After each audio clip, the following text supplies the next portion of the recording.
சம்ஹார நேரத்தில சமுத்திரம் பின்வாங்கும் சந்தோஷ திருநாளில் நல்லருளை தாரும் ஐயா முருகன் என்று முழங்குது என் மனசு.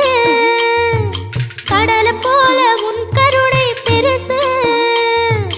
உப்பு காத்து ஊத காத்து சுத்தும் கடலுக்கரைய பார்த்து சத்தியமா கோயில் கொண்ட சுபையா எங்க குப்பத்துக்கு குலவிளக்கு நீ ஐயா. திருச்செந்தூர் ஆண்டவனே வேல் முருகா தினம் உனக்கு நன்றி சொல்வோம் மால் மருகா.